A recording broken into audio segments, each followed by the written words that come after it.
সবাই আওয়ামী লীগের বিরুদ্ধে অভিযোগ করেছে যে আওয়ামী লীগ বিদেশে বিলিয়ন বিলিয়ন টাকা পাচার করেছে, কিন্তু আওয়ামী লীগ ক্ষমতাচ্যুত হওয়ার 13 মাস পরেও কোনো আওয়ামী লীগ নেতার বিরুদ্ধে একটিও অর্থ পাচারের মামলা হয়নি। দেশের বিরুদ্ধে যারা ষড়যন্ত্রকারী তারা সফল হতে পারে, এ কারণে পরিকল্পিতভাবে আওয়ামী লীগের বিরুদ্ধে গুজব তৈরি করেছে।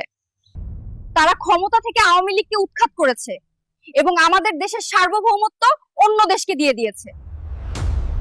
আজ আমাদের দেশে অন্য দেশের সোলজাররা প্র্যাকটিস করছে ভিসা ছাড়া, ইমিগ্রেশন ছাড়া। কোনো পলিটিক্যাল পার্টি এই বিষয়ে কোয়েশ্চেন করছে না।